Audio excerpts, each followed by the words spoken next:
Hey, this is Matt once again. Welcome back to another video. And this is a paid request for Brookelyn. Thank you so much for that. I do apologize for the lateness of the video. I'm trying to get these out as soon as I possibly can. But thank you for your patience. I really do appreciate, as well as your kindness and generosity. Thank you for that. I really do appreciate that. I really do. So Brookelyn wanted me to talk about and watch Little Nikita. This was a paid request for anyone that wants to request any other type of videos, reviews, topics, reactions, commentaries, video game playthroughs, streams, commentaries, random thoughts, whatever the case may be. PayPal is the best way to do it. Do have a Cash App as well. Links are down below in info box that I would get to as soon as I possibly can. So, thank you. So this is, like I said, Little Nikita from 1988. And I know I've heard of this film before. I think because I do enjoy the actor Sidney Poitier, and I was curious to see like what films he had done in his later career. Because people remember him from In the Heat of the Night, and I think he actually directed Stir Crazy, I believe, the Richard Pryor film. I think it was him, but I always enjoyed him as an actor, and he was good in Shoot to Kill with him and Tom Berenger. Sneakers I really enjoy with Robert Redford, Dan Aykroyd. Sidney was in that, as well as River Phoenix, which they were in this film together. And so I will think long ago I looked up like the poster and looked up the film, and I'm like, okay, sounds kind of interesting. Just never got around to watching it until now. Now it's directed by Richard Benjamin, which he's known as an actor, but he has directed stuff. He did The Money Pit, which is a fun Tom Hanks movie. He did Downtown, which I think is a bit underrated. That had Forrest Whitaker in the film, Anthony Edwards. I thought it was a good kind of buddy cop, but kind of not. I mean, that I thought was a fun comedy. Again, it's pretty under the radar. No one really ever talks about Downtown. He also did City Heat with Clint Eastwood and Burt Reynolds. That was a disappointing one. And this one stars River Phoenix and Sidney Poitier. River Phoenix was one of those kid actors that looked like he was going places. Whether it be in Stand By Me, he was good in Explorers,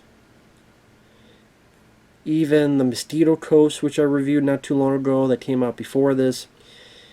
Indiana Jones and the Temple at Last Crusade, he would do after this, where he played the young Indiana Jones at the beginning of the movie.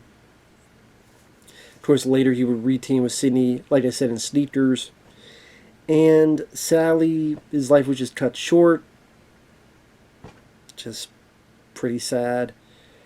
Because you could make a good bet that the roles Leonardo DiCaprio got, some of them River Phoenix probably would have gotten. But it was a shame, because you could see there was a lot of talent in the guy. So the film takes place in San Diego. River Phoenix is just a regular kid in school. He's applying to be in the Air Force. Doesn't tell his parents because he wants it to be a surprise. His parents, his dad is actually Richard Jenkins, which he's been on a ton of stuff. He was in The Shape of Water, among many other movies. If you look, he was one of the two watching in the Cabin in the Woods, that movie. He was one of the two operators watching the kids in there to see which monsters or which other stuff to unleash to the cabin. Done a lot of stuff. He plays the dad. And they seem like regular people having a job dealing with gardening, among other things. Well, when he puts his applicant, his papers for the Air Force, a background check is looked into, and Sidney Poitier notices something is amiss, where the parents, those names, they supposedly died in 18-something, yet here they are still alive and working. So you listen to what's going on, and you come to find out that River Phoenix's parents are sleeper agents for the Russians. They are spies, KGB, and at the same time, there's this rogue Soviet spy played by Richard Lynch, which, I mean, he was the bad guy in Invasion USA with Chuck Norris. He was in the film Bad Dreams. Richard Lynch, may he rest in peace, great character actor. He's going around killing other Soviet spies because he wants money, saying, if you want me to stop killing your own spies, you better give me some money. So this Soviet spy catcher, he goes to America to find if he could grab Richard Lynch and take him back to the Soviet Union. Sidney Poitier starts talking with River Phoenix, get to know him a bit, eventually even moves next door or across the street. And it's not until halfway through the film where he finally tells River Phoenix, this is what's going on. These are who your parents really are. Of course, he doesn't believe it at first, but one thing leads to another, and he finally finds out his parents are these KGB sleeper agents.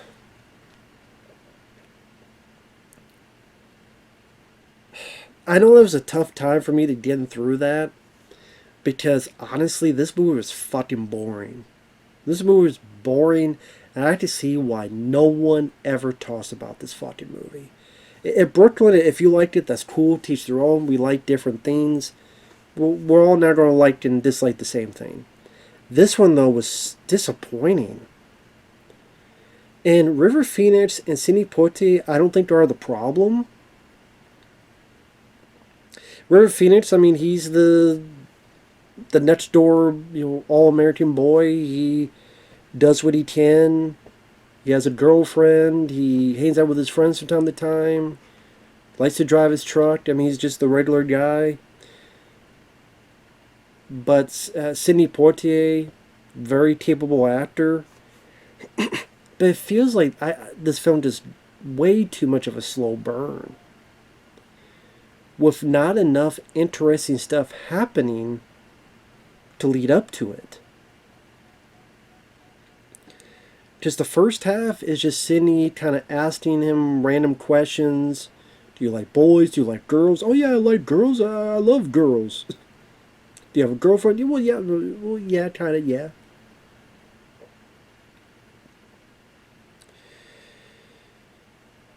Wandering around his dad's gardening place and asking questions.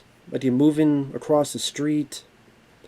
Meanwhile, I cut to Richard Lynch maybe kill this person behind a door, or throws this woman out into the water. She gets hit by a boat. Or this guy says, oh, hey, we will help you, comrade. We got money for you in this locker. And later that guy's found dead. The guy found dead, I recognize he was the guy in Rambo First Blood Part 2. He was the guy, the big guy, who was helping torture Rambo, and also fights Rambo in the helicopter, and Rambo throws his ass out. He was also in Lionheart. I think he was one of the two guys trying to get Van Damme to bring him back home. I forget the actor's name, but I recognize the face.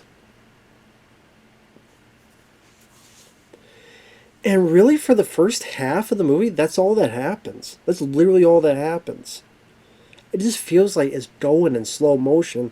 And Richard Benjamin, I don't know if he's the guy to really do a thriller. He seems a guy that's more comfortable with comedy.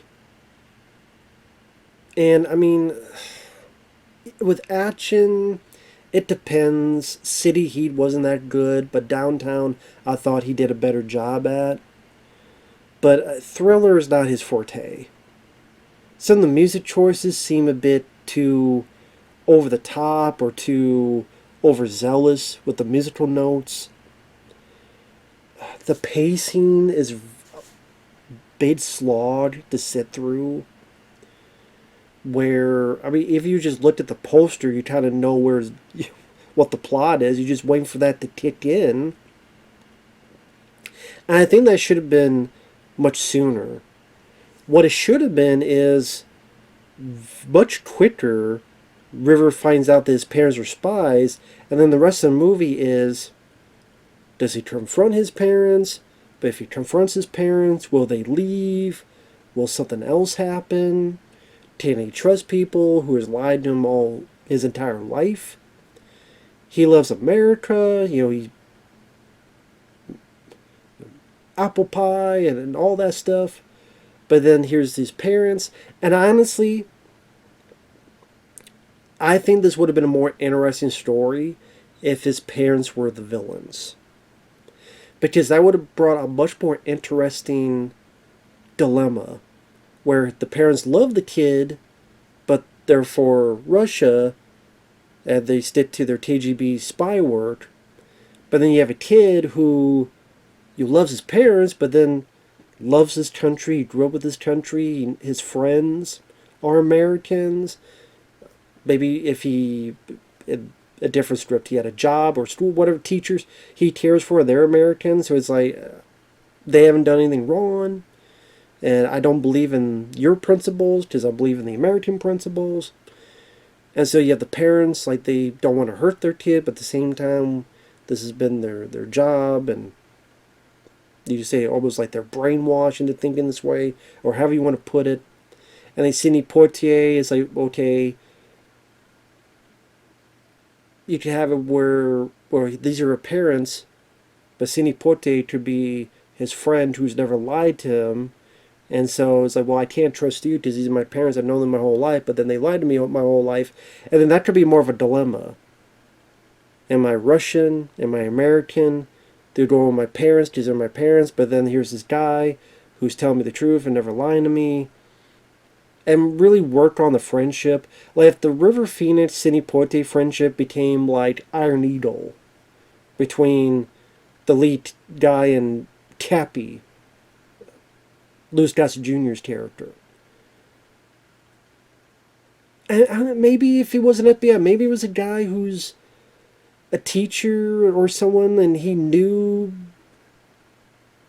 like him and River had a friendship from the beginning of the movie, and I've known this guy for years too, and he's like a second father to me, and I just think that dilemma would be much more interesting now that he found out that his parents are spies. And like 20 some minutes onward, it's this whole back and forth push and pull, who do I go with? Instead, it's just, we're waiting for the film we've been advertised to see. A kid finds out his parents are Russian spies. We're waiting for that to happen, and it takes 45 to 40 minutes into the movie, like 44, 45-minute mark for that to happen. And then when it does, he goes in, he looks at a plant, he finds the passports, the parents talk to someone at the opera, they come home, he yells at them, he races out, then he immediately gets captured by the spy catcher. Because I don't want to use him, because I want you parents to meet Richard Lynch, because I need to catch Richard Lynch. River Phoenix tries to warn his parents.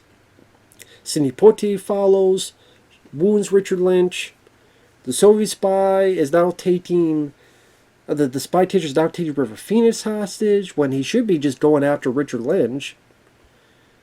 Like at this point, I don't know why he has the kid hostage at this point. Because you're going for Richard Lynch. Having the kid hostage ain't going to do anything.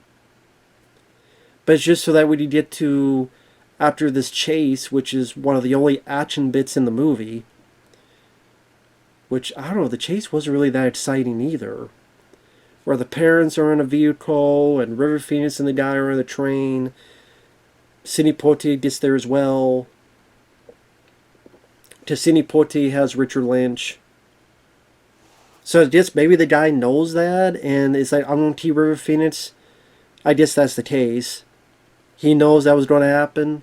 But it seemed like he took him hostage before Sidney Poitier caught Richard Lynch, but whatever.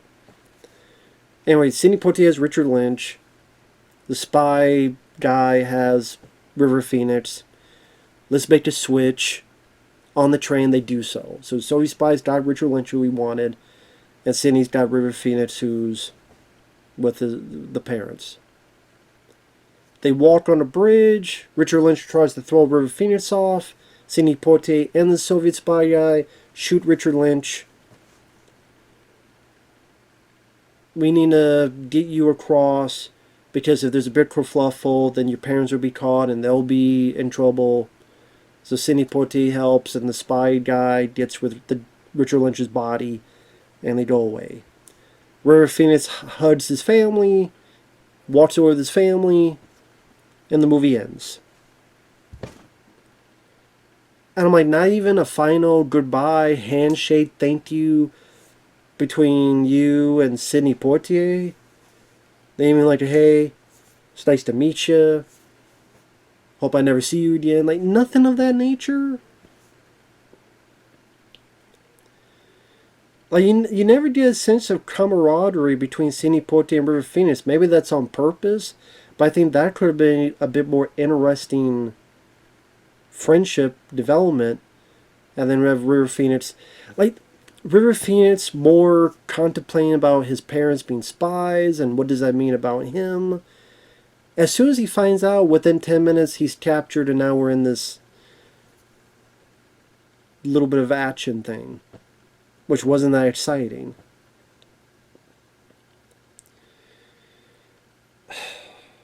It just, the plot took way too long for it to get going into the more interesting stuff.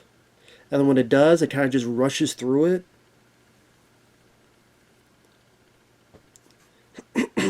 The few action beats aren't really that exciting. Richard Benjamin, some of the stuff in it seems a bit haphazard. I liked how the computer, it says like the dates are wrong, and then it says does not compute. I like that they programmed this computer to write in big letters, does not compute. This is bullshit. That would have been funny if he said, this is bullshit. Or like when Sidney Poitier and the spy, like it goes to slow motion, and it's like Sidney Poitier, like he's aiming the gun, and like it just looks funny the way he aims it. I thought that was done better in Shoot to Kill.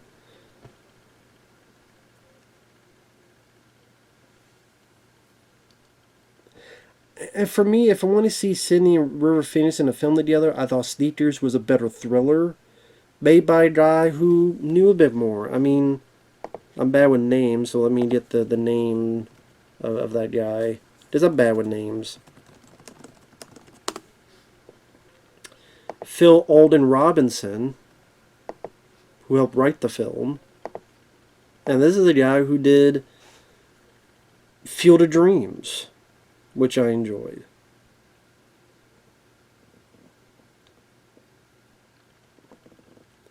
Which, right, I mean, that's not a thriller, but very well directed movie.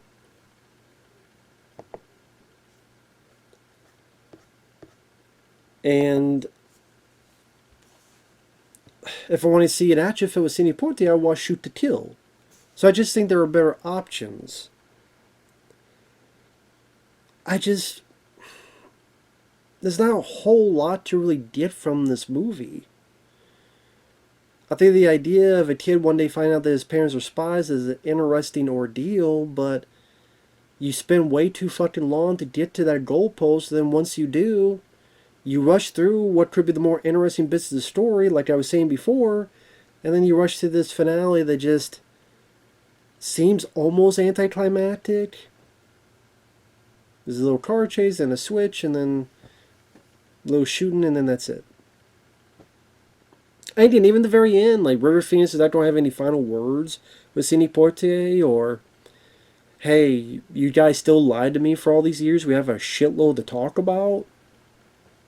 We have a shitload of conversation to speak about, or anything of that sort.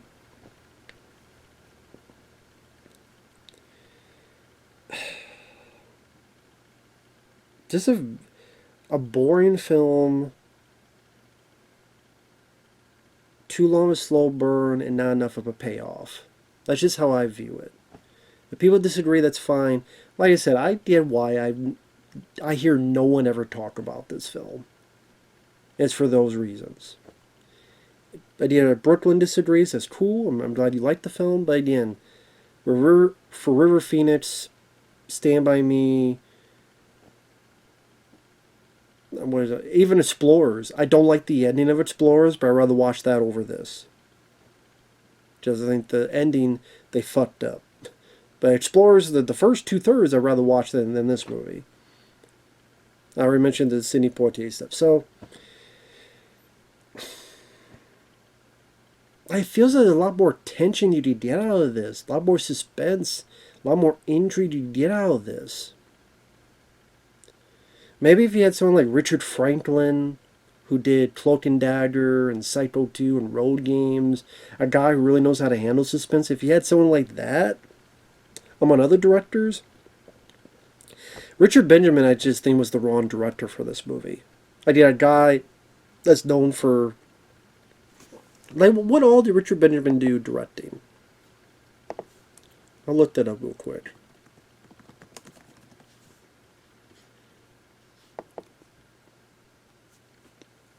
And this film was a big bomb. Apparently it cost $15 million. It only made $1.7 million. And I think this made no money at all. At all.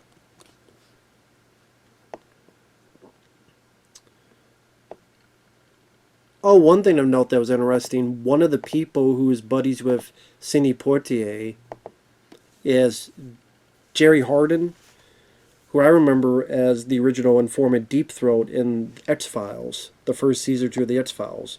That was kind of cool to see him in there. But Richard Benjamin, who's known as an actor, he was in Westworld and Saturday the 14th. This is what he directed. City Heat, The Money Pit, this film, My Stepmother's an Alien, Downtown, Mermaids, Milk Money with Ed Harris. The last film he directed was Marcy X. Yes, that film with Lisa Kudrow and Damon Wayans. Jesus Christ, I forgot about Marcy X.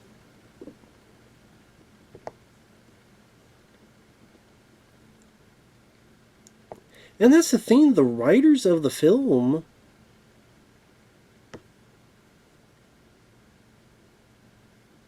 one of them was a co-writer on One Flew Over the Cuckoo's Nest.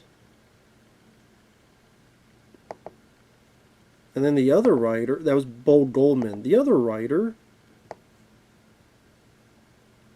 wrote Quigley Down Under, which is a good one. He also wrote for Quantum Leap, which is a good TV show. Well, he was involved with Heart Beeps. That's a pretty bad one.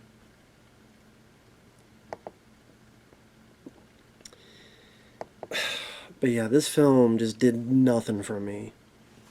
Boring, boring movie that I would never see again. With that said, thanks for watching. Take care, and we'll see you guys later. Bye-bye for now.